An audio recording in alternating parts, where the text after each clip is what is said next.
UP के जनपद शाहजहाँपुर की तहसील पबाया से इस वक्त की बड़ी खबर आ रही है कि तहसील परिसर में नवागत एसडीएम रिंकू सिंह, जिन्होंने पहले दिन ही अपना पदभार ग्रहण किया था और पदभार ग्रहण करने के बाद वो है तहसील परिसर में ही भ्रमण कर रहे थे।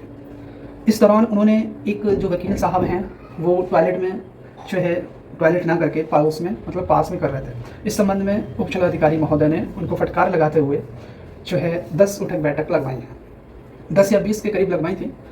और एक पर्स वाला जो तहसील परिसर में पर्स बेच रहा था उससे भी वहाँ पे उठक बैठक लगवाई है, जिससे गुस्साए तहसील परिसर के वकीलों ने तहसील परिसर में ही धरना प्रदर्शन शुरू कर दिया।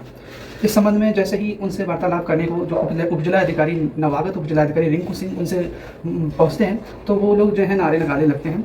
और इस संबंध में जब वो उप जिलाधिकारी महोदय उनसे बात करते हैं तो वो जो है उप जिलाधिकारी को ही दोषी मानने लगते हैं। उप जिलाधिकारी महोदय कहते हैं कि तहसील परिषद में जो है सबसे बड़ा अधिकारी कौन है, तो वकील साहब कहते हैं कि एसडीएम।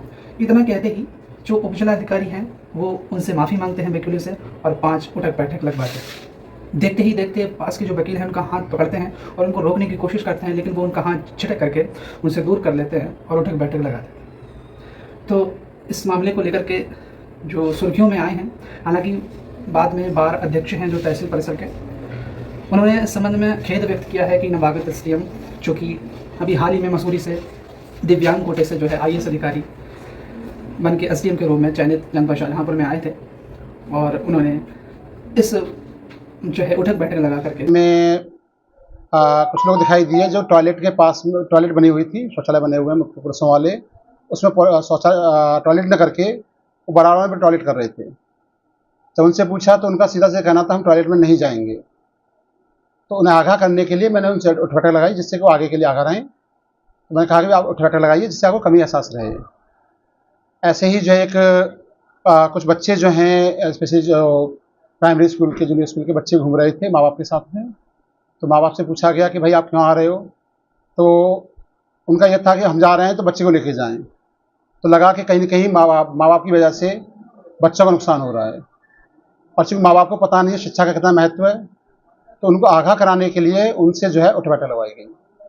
इसी चीज़ कराने के बाद जब मैं अधिवक्तागण यहाँ पर अभी हड़ताल कर रहे थे, उनके पास गया था मैं, तो उनसे पूछा कि भाई आपकी क्या समस्या, तो उन्होंने उससे बात करने से मना कर दिया था। मैंने कहा एडीएम साहब आएंगे उससे बात करेंगे।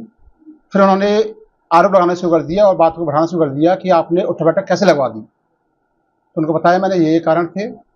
इसके बाद में तो उन्होंने क्वेश्चन उठाया कि आपके तहसील परिसर इतनी गंदगी है, क्या आपके यहाँ आवारा जानवर घूमते हैं, टॉयलेट इतने गंदे हैं, और कई सारी समस्या बताई जिसमें कोई शक नहीं है, उनकी बात सही थी। बोले क्या आप उठ बैठक लगा सकते हो? मैं कहा हाँ, जो गलती तो गलती है। मैंने उन्हें समझाया कि भाई मेरी जो सरकारी कर्मचारी के लिए उठ बैठक से बड़ी समस्या दंडित होना होता है, और ये गलती है तो मेरी गलती है। तो उन्होंने उठ बैठक लगाई है, मैं लगा दी। गलती चूँकि मैं गलत था इसमें कोई शक नहीं है। आज मैंने ज्वाइन किया है और जो सफाई व्यवस्था देखी और जो अन्य चीज़ देखी, थोड़ी तहसीलदार साहब से बात हुई तो बता रहे 10 दिन पहले तो और ज़्यादा गंदगी थी। तो उन्होंने तहसीलदार साहब ने जो है काफ़ी सफाई कराई है, लेकिन अभी भी चूँकि कुछ कमियाँ रह गई हैं, तो मैंने सबसे बोला भी है कि भाई गलतियाँ होंगी बताएंगे, हम उसको सुधार